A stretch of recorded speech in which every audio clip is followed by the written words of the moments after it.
Meus irmãos, a paz do Senhor. Por gentileza, estejamos assentados, ou estejam assentados.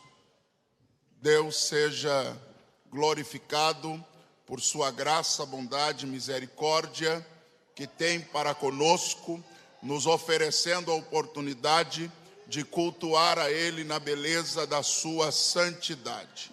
Minha gratidão sincera ao nosso pastor José Wellington Bezerra da Costa, homem de Deus, que Deus tem usado para abençoar a nossa vida. E eu louvo a Deus pela sua vida, pela vida de sua família, sua esposa, irmã Wanda. Nós louvamos a Deus pelo privilégio de vivermos na mesma geração do pastor José Wellington. Também louvar a Deus pela vida do pastor Wellington Júnior. Obrigado, Deus abençoe. O nosso digno presidente da CGADB, graças a Deus. Sua esposa, irmã Lídia, esta família que nós amamos em Cristo Jesus. A todos os pastores que aqui estão, eu me sinto muito honrado, sendo um jovem ladeado por homens. Eu acabei de perguntar a um pastor: quantos anos o senhor pastoreia? Ele disse, 42. E eu disse, eu tenho 42 de vida. Então, quando eu nasci, o senhor já era pastor. Deus é bom. Isso é Belém. Belém tem pastor que 40 anos pastoreia e tem pastor de 40 anos de idade. Então, isso é Belém, uma igreja viva e que se renova. Louvar a Deus por todo o ministério. Eu estou acompanhado hoje dos pastores de Mojimirim, pastor Enio, o nosso pastor. Também louvar a Deus pela vida do pastor Martins, também pastor Mateus, e está conosco o pastor Roberto, de Três Lagoas. Pois bem, vamos à palavra de Deus. Por gentileza, abra sua Bíblia comigo no Salmo 77. Por gentileza, Salmo de número 77. E nós vamos ler a partir do versículo 14, ou do verso 14. Salmo 77, verso 14. Glória a Deus.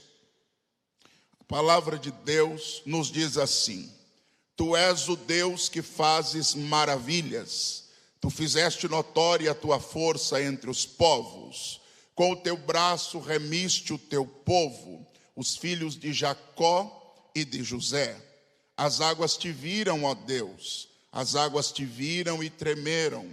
Os abismos também se abalaram, grossas nuvens se desfizeram em água, os céus retumbaram, as tuas flechas correram de uma para outra parte. A voz do teu trovão repercutiu-se nos ares, os relâmpagos alumiaram o mundo, a terra se abalou e tremeu. Pelo mar foi o teu caminho, e as tuas veredas pelas grandes águas, e as tuas pegadas não se conheceram. Guiaste o teu povo como um rebanho pela mão de Moisés e de Arão. Amém? Amados, o livro dos Salmos é, na nossa Bíblia, um livro poético, poesia sagrada e poesia bíblica. E me chama a atenção que nestes 150 cânticos estão registradas as mais diversas sensações pelas quais o ser humano pode passar. Sou admirador do livro dos Salmos, porque ele retrata a extrema alegria, mas também retrata os momentos de tristeza. Ele retrata a vitória retumbante, mas também alerta da derrota uma vez alcançada. Também no livro dos Salmos nós temos a expressão da realidade e da espiritualidade. Salmos, na minha concepção pequena, eu o chamo de o livro da sinceridade. Na verdade, os salmistas rasgavam o coração, não para disfarçar diante de Deus e expressar aquilo que não eram. Ao contrário disto, há uma ousadia no livro dos Salmos, do salmista expressar o que é, o que está vivendo, o que está acontecendo. É um livro descortinado, é um livro onde a sinceridade predomina, onde o que vale não é a posição que se tem diante dos homens, mas sim diante de Deus. É um livro onde o importante não é a fama da terra, mas a glória de Deus. Um livro que aponta para a realidade da vida dos servos de Deus, que, sendo servos de Deus, também enfrentam problemas, pelejas, dificuldades, adversidades. O livro dos Salmos não nos engana, não nos leva a uma ilusão, mas nos agarra à realidade e ao mesmo tempo transpõe a nossa alma a esperança de que, apesar do choro durar uma noite, a alegria vai chegar pela manhã.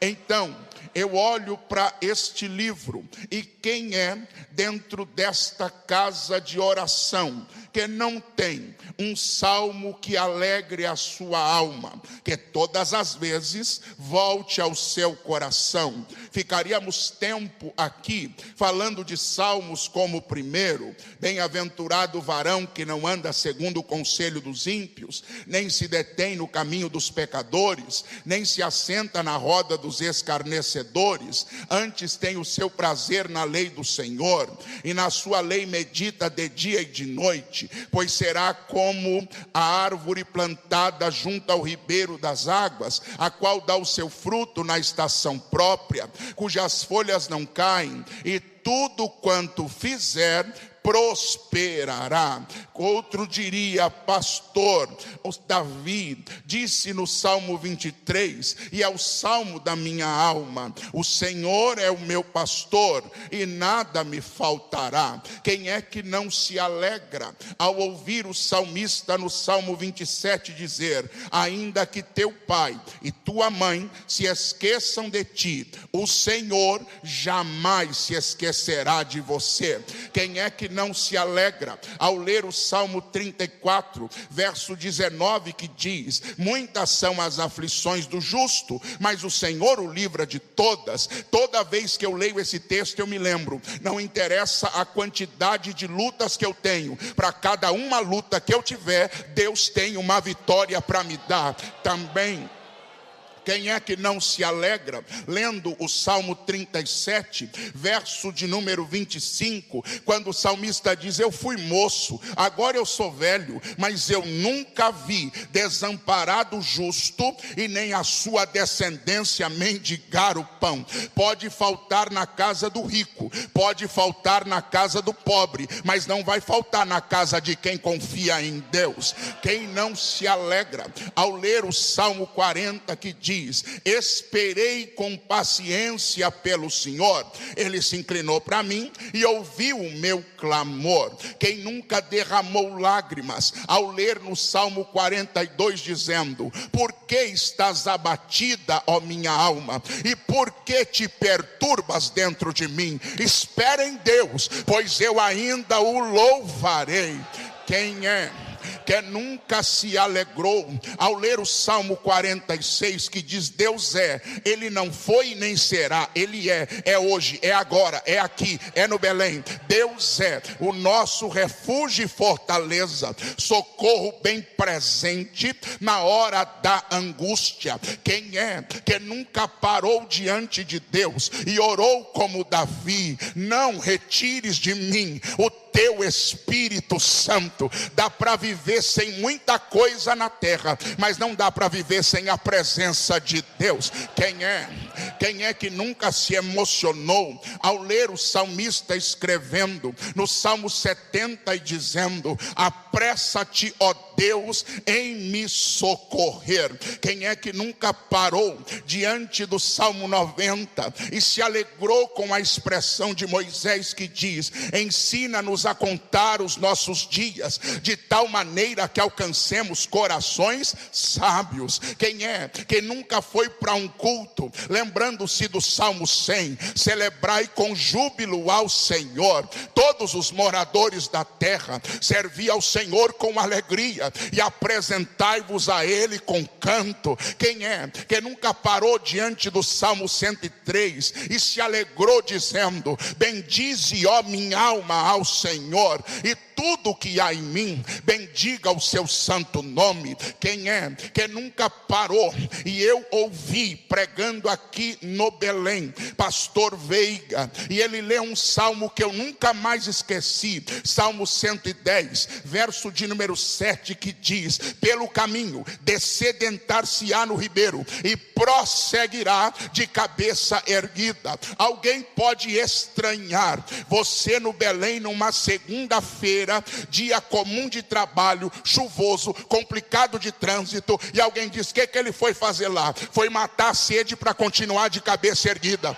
foi matar a sede para continuar caminhando. Sim, quem é que não para e adora a Deus pelas escamas dos olhos ter caído e parar diante do Salmo 115 e dizer: não a nós, Senhor, mas ao teu nome toda a honra e toda a glória, porque os deuses das nações são ouro e são prata, mas eles têm boca e não fala, têm olho e não vê, têm ouvido e não anda, têm ouvido e não ouve, têm pé e não anda, têm mão e não toca. Mas o nosso Deus não, o Deus da igreja, ele tem ouvido e ouve, olho e vê, boca e fala, ele anda, ele toca, ele vai te abençoar esta noite. Quem é? Quem é que nunca parou diante do Salmo 121 e disse: eleva os meus olhos para os montes, de onde me virá o socorro? E tem resposta: o meu socorro vem do Senhor que fez o céu e a terra. Quem é que jamais parou diante do Salmo 124, verso 7, que diz: a nossa alma escapou como um pássaro dos laços dos passarinheiros, o laço quebrou e nós escapamos. Abra um parêntese e profetizo no Belém esta noite: fique tranquilo, irmão, o laço quebrou e a sua família já escapou. Aleluia, glória a Deus. Quem é que não para diante do Salmo 125 e adora dizendo, como disse o salmista: os que confiam no Senhor são como o monte de Sião, que não se abala, mas permanece para sempre? Quem é que nunca deu à sua alma o privilégio do Salmo 133, que diz: como é bom e agradável, ou ó quão bom e quão suave é que os irmãos vivam em união? Quem é que nunca parou diante do último salmo do livro, 150, verso 6, que diz: tudo quanto tem fôlego, louve ao Senhor, louvai ao Senhor? Não, você não louva porque tem muito, e nem louva porque tem pouco. Você louva porque está vivo, você louva porque está vivo, você louva porque está vivo, você louva porque está vivo, sim. E esta noite desce ao meu coração a intenção deste Salmo 77, escrito por Asaf, um dos principais salmistas registrados na Bíblia, de uma das famílias de salmistas mais tradicionais da história sagrada. Asaf é do tempo de Davi, e entre ele e Davi houve uma afinidade. Davi era salmista, mas não era levita, tá? Asaf era salmista e era levita. O que isto quer dizer é que Deus direcionou Davi para o trono e direcionou Asaf para o templo. Mas Davi canta, mas não é levita. Na hora do culto, Davi cultua junto com todo mundo. É rei, mas no culto não tem rei, não tem grande, não tem rico, não tem pobre. Culto é culto. culto. Sabe uma coisa que me chama a atenção no culto a Deus? É que todos estamos no mesmo nível. Não, aqui, lá do lado de fora, todas as suas credenciais humanas são válidas, mas aqui você nunca vai ver alguém te chamando por suas credenciais. E como nós estamos nivelados, não há algo que nivele a gente mais do que chamar de irmão. Agora, irmão, pensa uma coisa comigo. Eu, um negrão feio desse jeito, poder olhar para alguém bonito, para alguém inteligente como você e chamar de irmão. Pense bem, se não é loucura de Deus. Eu, um menino criado na favela, poder olhar para alguém que mora no Alphaville e dizer: paz do Senhor, irmão. Evangelho faz isso, irmão. Evangelho nos deu esta graça. Evangelho nos trouxe esta bênção. Agora, Asaf é chamado na Bíblia de um salmista, e todos concordam que os salmos que Asaf escreveu têm relevância. Asaf foi chamado por Davi e acompanhou todo o ministério de Davi. Também é reputada a família de Asaf o canto congregacional da inauguração do templo de Salomão. E alguém diz que o que se cantou foi o Salmo 136, dizendo: louvai ao Senhor, porque a sua benignidade ela dura para sempre. Fica claro, fica evidente que nós não estamos falando de uma pessoa qualquer, é de uma pessoa, e eu já disse isso, que quando se apresentava ante ao povo, todos diziam: é Asaf, o grande salmista. Dava prazer ouvir Asaf cantar, dava alegria ouvir Asaf ministrar. Há quem diga que era impossível ouvir Asaf adorando e não se comover e não chorar. Homem de uma sensibilidade gigantesca, mas que agora no Salmo 77 não olha para a sua grande reputação. O que ele quer é rasgar a sua alma diante de Deus, e ele está neste salmo diante de Deus em sinceridade. Na verdade, o verso primeiro é a epígrafe, que também contém o final, a conclusão, o resultado do salmo. É por isso que ele diz: clamei a Deus com a minha voz, a Deus levantei a minha voz, e ele inclinou para mim os ouvidos. Aqui está o resultado. Mas quando nós olhamos a partir do verso 2, vamos encontrar a situação de Asaf. E qual é? Sendo um salmista de renome, ele para e diz: no dia da minha angústia busquei ao Senhor, a minha mão se estendeu de noite e não cessava, a minha alma recusava ser consolada. É Asaf dizendo: eu canto sim, eu adoro sim, mas eu tenho tempo de angústia também. Eu tenho tempo que de noite a minha alma recusa consolo. Eu sou crente sim, eu ministro no altar de Deus sim, mas eu também sou de carne e osso. Eu não sou anjo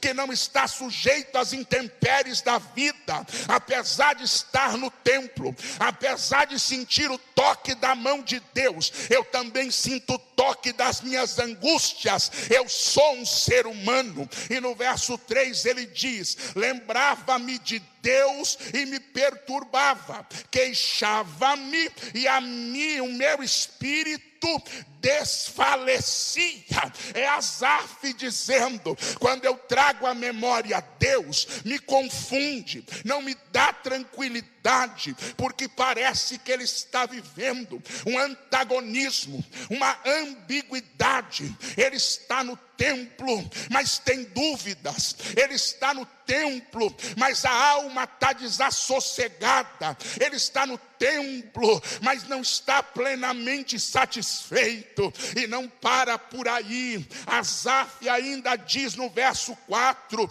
sustentaste os meus olhos vigilantes. Estou tão perturbado que eu não consigo falar. Ele não está dormindo. A insônia chegou, a insônia bateu. Ele já não consegue mais conciliar o sono, ele já não consegue mais conciliar a tranquilidade para repousar. E fica difícil, porque ele também não consegue explicar o que está acontecendo. Ele não consegue falar, mas não para por aí. No verso 5 ele diz: considerava os dias da antiguidade, os tempos passados. Ele começa a olhar para o passado, ele começa a olhar para trás, ele começa a olhar para o que passou, porque quando a gente está em crise, parece que ontem era melhor, porque quando a gente está em crise, parece que já vivemos tudo de bom que tinha para viver. Quando a gente está em crise, as memórias boas valem mais do que o presente desafiador.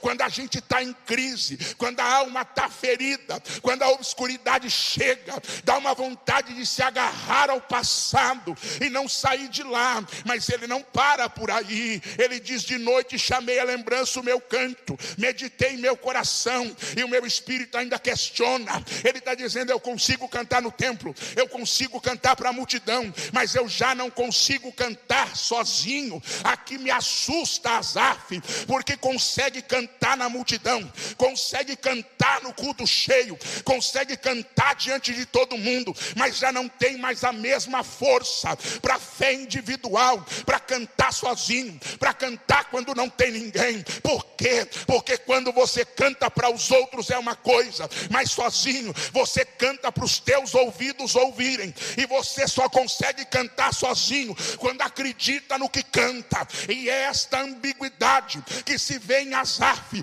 Diante do povo ele é uma coisa, sozinho ele é outra. Diante do povo parece forte, diante do povo parece crente, diante do povo parece espiritual, mas quando ele está sozinho, tem uma voz que grita para ele, voz da consciência dizendo: você não está bem.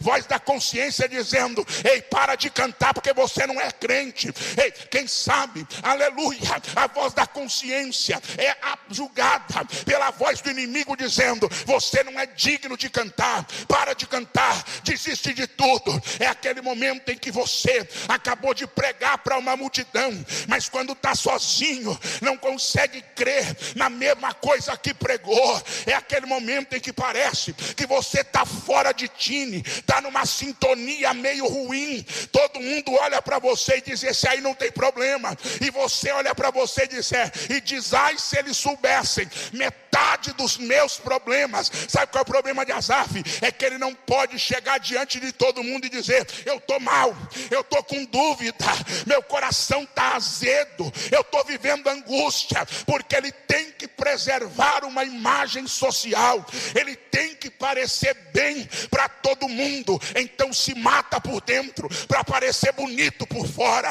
Então faz um verdadeiro assassinato emocional para manter uma aparência de que está tudo bem. Ele não para por aí. Aí a crise cresce, e lá no verso de número 7 ele diz: rejeitará o Senhor para sempre e não tornará a ser favorável. Eu não estou falando de um incrédulo, eu não estou falando de um filisteu, eu estou falando de um salmista do templo, que no templo canta e fora dele se sente rejeitado pelo Deus que está adorando. E aí ele vai longe. No verso 8 ele diz: cessou para sempre a sua benignidade, acabou-se já a promessa que veio de geração a geração. E aqui tem uma coisa que me chamou a atenção, e sempre que eu posso pregar nesse texto eu falo isto. Asaf vê Deus operando na vida de todo mundo, vê Deus cumprindo promessa na vida de todo mundo, mas parece que quando chega na vez dele, a promessa cessa. Quando chega na vez dele, a promessa nunca se cumpre. Nós às vezes, fazendo a obra de Deus, somos somos surpreendidos por isto. Você ora e Deus cura, mas de repente dentro da sua casa tem alguém enfermo e você diz: Senhor, como o Senhor curou no culto, cura aqui em casa. E Deus não cura quem está na sua casa. Você prega e todo mundo sente Deus. Aí você lê o mesmo texto em casa e não sente nada. Você pede para Deus fazer na vida dos outros e Deus faz, mas a promessa que é para você parece que nunca chega, parece que nunca acontece. É uma alma dilacerada. A Bíblia diz que a esperança tardia, ela angustia o espírito, ela entristece a alma. Asaf está em crise e ele tem coragem de rasgar a sua crise, e ele vai além no verso 9, diz: esqueceu-se Deus de ter misericórdia, ou encerrou ele as suas misericórdias debaixo da sua ira. Até aqui Asaf arranca tudo que estava machucando ele e coloca diante de Deus duas considerações. Primeiro, Deus não tem medo das suas crises. Permita-me, com todo respeito, se um psicólogo consegue ouvir suas mazelas, anotar e não ficar contaminado, o teu Deus é maior que psicólogo. Pedro teve coragem de dizer, lançando sobre ele toda a vossa ansiedade. Qual é um dos maiores problemas da humanidade hoje? Transtorno de ansiedade, depressão, angústia, síndrome do pânico, transtornos de ansiedade. Aí vem Pedro e diz: pega tudo isso e coloca sobre Jesus. Deus não tem medo das suas crises. João Batista um dia chamou um discípulo e diz: vai para Jesus e pergunta se ele é Jesus de verdade. Quando chega Jesus diz: diga para João que o cego vê, o paralítico anda, aos pobres é anunciado salvação. Deus não tem medo dos seus questionamentos complicados. Deus não tem medo das suas dúvidas que estão lacerando sua alma. Deus não tem problema com os seus problemas. Deus não tem fraqueza com as suas fraquezas. Pode lançar que Ele aguenta. Pode ser sincero que Ele aguenta. Subinaga surimicanda lamaia. Eu acho fantástico Jesus. Ele está comandando um batalhão de 12 para comandar a igreja que vai revolucionar o mundo. E mesmo sendo o maior líder da história, ele não tem medo de chegar diante deles e dizer: a minha alma está angustiada até a morte. Nenhum coaching teria coragem de chegar e dizer: olha, está tudo complicado. Não, se Jesus fosse coaching, na hora do Getsemane ele chegaria e dizia: está tudo bem, já fiz os cálculos, minha autoestima está lá em cima, fica tranquilo que eu vou sofrer uns cravinhos aí, mas eu vou suportar. Não, ele tem coragem de ser sincero: a minha alma está angustiada. Eu imagino Pedro olhando para João e dizendo: e agora? Tiago olha para Tomé, Tomé diz: não estou nem acreditando. Mas ele tem coragem de se rasgar e dizer: eu estou sentindo angústia, está doendo. E quando ele chega diante de Deus, ele não chega fazendo cena, ele chega dizendo: se possível for, passa de mim esse cálice. Jesus não vai para a cruz dizendo: está tudo bem. Ele vai para a cruz dizendo: é difícil, é dolorido, é complicado. Ele vai para a cruz dizendo: nenhum ser humano está preparado, nenhum ser humano aguenta. Eu só vou aguentar porque estou obedecendo o Pai. Shuminai decoma nasu idegai. Tem dia que a gente tem que se rasgar, gente. Tem dia que a gente tem que tirar a capa de supercrente e chegar diante de Deus como um servo que precisa de consolo.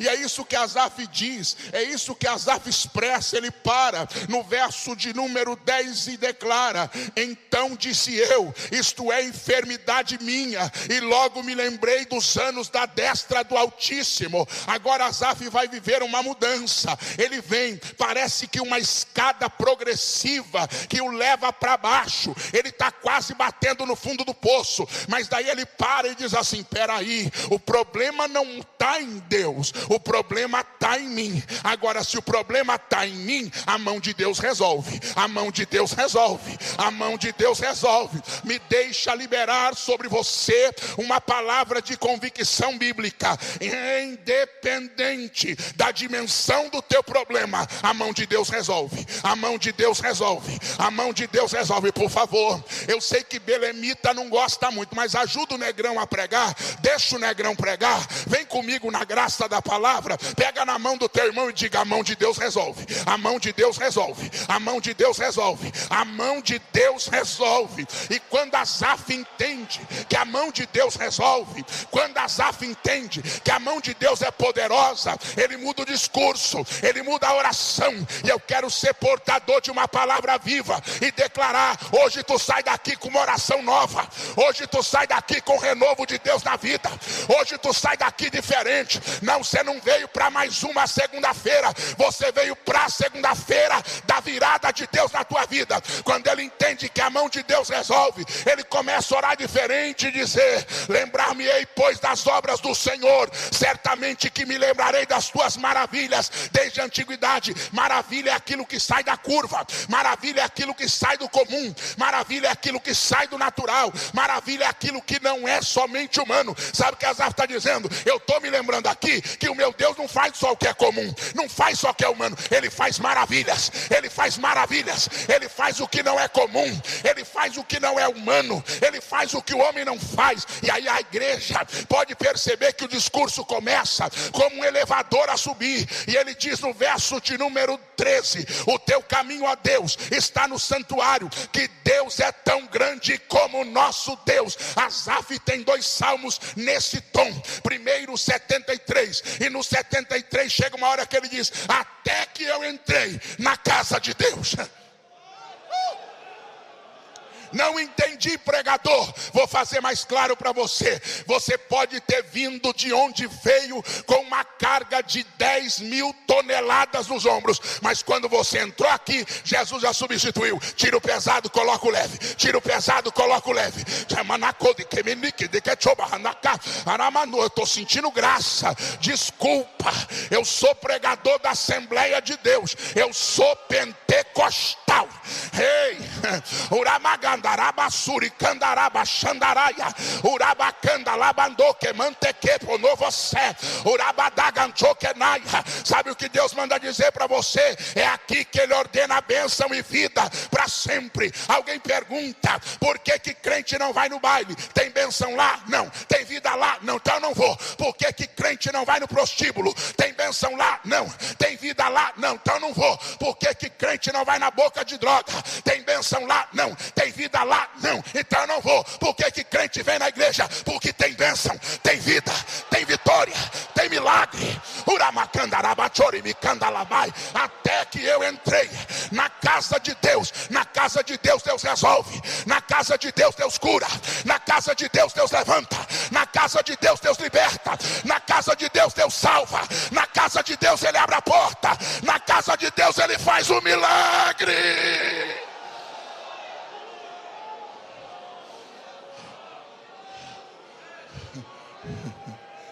Verso 14: tu és o Deus que fazes maravilhas, e tu fizeste notória a tua força entre os povos. Permita-me aqui uma conjectura. Eu vejo o salmista dizendo: Deus, o mundo inteiro vai saber que tu é forte, o mundo inteiro vai saber que o teu Deus é poderoso. Não, você não entendeu. Não, você não entendeu. Não, aleluia. Deus está mandando dizer para você pela palavra: fica tranquilo, o que eu vou fazer, teu vizinho vai dizer: meu Deus, só pode ter sido Deus que fez. Só pode ter sido Deus que fez. Aí aleluia.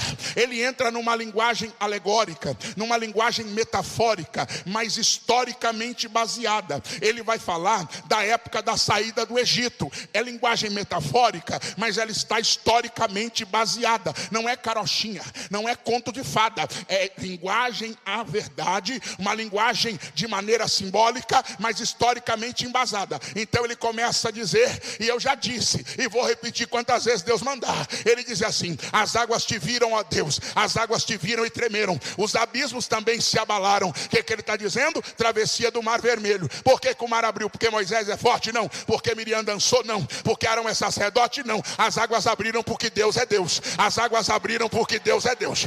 Alamanacho de Keminaia. Me dá uma segurança, irmão, me dá uma confiança a saber que nós servimos ao Deus que abriu o Mar Vermelho, tirou a água da rocha, fez maná cair do céu. Nós servimos ao Deus que afogou Faraó. Nós servimos ao Deus que humilhou Nabucodonosor. Nós servimos ao Deus que dá vista ao cego, faz o paralítico andar, faz o mudo falar, faz o sordo ouvir, faz milagres e maravilhas. E aí eu gosto da linguagem metafórica, eu gosto da linguagem como que se ele desse vida ao mar. E me permita conjecturar: o mar olha para Moisés e diz: para você eu não abro. O mar olha para Arão e diz: para você eu não abro. O mar olha para Miriam e diz: para você eu não abro. Aí Moisés diz assim: então olha lá.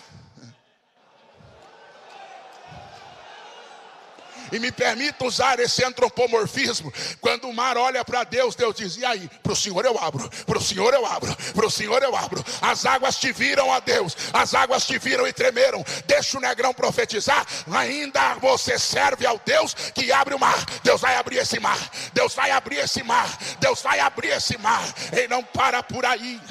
Me permita terminar agora. Ele diz assim, ó, verso de número 18: a voz do teu trovão repercutiu-se nos ares, os relâmpagos alumiaram o mundo, a terra se abalou e tremeu. Voz de trovão fala da voz do mistério de Deus. Vou repetir para você: voz do trovão fala da voz do mistério de Deus.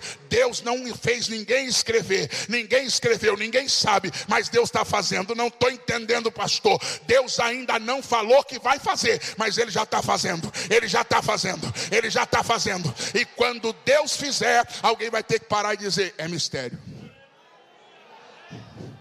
Quem tem a receita para fechar a boca de leão na cova? Quem tem a receita para preservar tecido humano no meio do fogo? Quem tem a receita para manter um homem vivo dentro do ventre de um grande peixe? Quem tem a receita para implodir uma muralha com grito? Deus. Alguém olha e diz: o mar abriu? É mistério. O leão não te tragou? É mistério. O fogo não te queimou? É mistério. Era para você ter sido mandado embora e não foi por quê? É mistério. Era para ter te tirado daquela igreja e não tirou por quê? É mistério. Seu casamento já era para estar acabado, não acabou por quê? Porque a voz do trovão ainda fala. A voz do trovão ainda fala. Eu vou terminar, permita-me terminar. Verso 19: pelo mar foi o teu caminho, e as tuas veredas pelas grandes águas, e as tuas pegadas não se conheceram. É alguém tentando investigar, dizendo: como é que Deus faz? Como é que Deus faz? Por onde Deus passa? Como é que Deus age? Como é que Deus faz? E a gente vai passando do outro lado dizendo: só o Senhor é Deus, só o Senhor é Deus, só o Senhor é Deus, só o Senhor é Deus, só o Senhor é Deus. Alguém pega um raio-x dentro de um centro médico e diz assim: não entendi. Você veio aqui e estava com câncer. Eu não te operei, você não está mais com câncer. Não entendi. Faz todos os exames e alguém diz assim: a senhora nunca vai ser mãe. Daqui a pouco ela chega no consultório: doutor, é o Mateus. Mateus? Seu sobrinho? Não. Adotou? Não. Como é que foi? Deus fez nascer através de mim. Mas como é? Ele faz e não deixa ninguém saber a receita. Todo mundo tem que saber que é ele.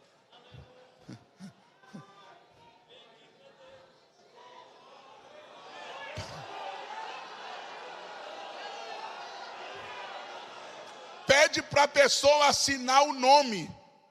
Dá uma caneta dourada, papel em branco. Ele olha e diz: sei não, doutor. O senhor não sabe assinar o nome? Não. Ah, então o senhor é analfabeto. Analfa de pai e beta de mãe, doutor. Aí vai para a igreja. Aí o pastor diz assim: irmão X, vem ler a Bíblia.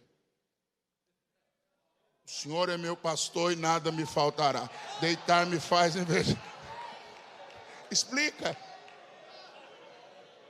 Explica. Explica. O senhor fez psicologia? Não. Como é que o senhor cuida do povo? Termino. Me dá 10 segundos. Pastor José Wellington Bezerra da Costa. Dia 5 de novembro do ano passado. Nesse púlpito, disse assim para mim: eu orei e Deus mandou fazer de você um pastor presidente. E ele ainda perguntou assim para mim: o que você acha? Eu disse: pastor, é resposta de oração. Ele disse: é resposta de oração, então está feito. Eu orei, você orou, então Deus fez. Dia 4 de dezembro ele foi e me deu posse. Ô irmão, desculpa, mas eu vou contar para os meus netos que o pastor José Wellington Bezerra da Costa deu posse para o Negrão. E eu tenho foto para provar. Desculpa, mas eu vou contar. Maravilha, companheiros me abraçando. Tudo bem. Mas até dia 3 de dezembro, eu era um pregador itinerante. Qual é a minha rotina? Era. Acabava o culto, tirava umas fotos, jantava e ia para o hotel. Não aconselhava ninguém, não apacentava ninguém, não ouvia ninguém. Aí dia 4 o pastor pôs a mão na minha cabeça e disse: esse é o pastor da igreja. Dia 5 eu vou para a sede. Mogi Mirim, pode ir lá que a coisa está preta lá. Aleluia. Dia 5 eu fui para a sede. Mateus é o secretário da igreja. Ele chegou e me apresentou uma sala, uma cadeira, uma mesa, 2 cadeiras na frente, e ele estava com um tablet na mão. Ele me apresentou e disse assim: posso mandar entrar? Eu disse: mandar entrar quem? Ele disse: tem pessoa para o senhor atender. Mas me deu um pavor, meu irmão. Que eu pensei comigo: Jesus, eles não estão vindo tirar foto. Eles querem que eu aconselhe ele com um pastor. Eu disse para o Mateus: dá para o irmão sair? Ele ficou meio assim, né? Porque acostumado a lidar com um pastor 5 estrelas. Aí veio um negrão. Eu disse: dá para o irmão sair? Ele saiu. Eu disse: fecha a porta. Ele fechou a porta do gabinete. Eu tremia. Eu me apavorei e disse: Deus, eu vou passar vergonha. Eu não sei o que falar, eu não sei como aconselhar. Senhor, qual é a mensagem que eu prego para esse irmão? Que texto bíblico que eu uso? Eu não sei aconselhar. Comecei a me apavorar, baixei minha cabeça, fiquei com medo e disse: meu Deus, o pastor me deu posse ontem e eu vou passar vergonha hoje. Quando eu estou orando em desespero, Deus entrou na sala e disse: abre a porta, manda o povo entrar, porque eu te coloquei aqui e eu vou te dar sabedoria. Sim, eu não sei te explicar como. Eu não sei, diante do Espírito Santo, eu não sei te explicar como. Mas eu chamei o Mateus e disse: manda a lista entrar. Entra um, aconselhei, 1 hora. Entra outro, 1 hora. Entra outro, 1 hora. Tem dia que eu entro lá 8 horas da manhã e saio de lá 6 horas da tarde. Vou em casa, tomo um banho e volto para o culto. E o senhor diz assim: pastor, como é que o senhor está fazendo? Como é que eu estou fazendo? Eu não sei. Eu sei que nesta quarta-feira passada sentou uma menina na minha frente e disse: pastor, eu entrei aqui há 1 mês atrás, depressiva, pensando em me matar, pensando em acabar com a minha vida, mas aquele conselho que o Senhor me deu, eu fui para casa e disse: Jesus, tu está na vida daquele pastor, então muda. Hoje eu estou aqui, pastor, estou liberta, não vou me matar, estou indo para o céu, estou firme na igreja. Deus faz, meu irmão. Tem direção de Deus na sua vida. Eu não sei se o teu momento hoje é mau, mas eu sei de uma coisa: o Deus que te escolheu vai fazer, vai passar com você pelas águas, vai passar com você pelo fogo e vai chegar do outro lado e dizer: fica tranquilo, eu não te deixo, eu não te abandono, eu sou contigo até o fim. Por favor, termine a mensagem comigo, coloque a mão no ombro de alguém e diga: fica tranquilo. Quem chamou cuida, quem chamou cuida, quem chamou cuida, quem escolheu cuida, quem chamou cuida, quem escolheu cuida, cuida, cuida, cuida, cuida, cuida na Se Deus tem cuidado de você, você vai sair daqui hoje como Asaf. A Deus levantei a minha voz, a Deus clamei e Ele ouviu o meu clamor. Quem pode dar um glória a Deus?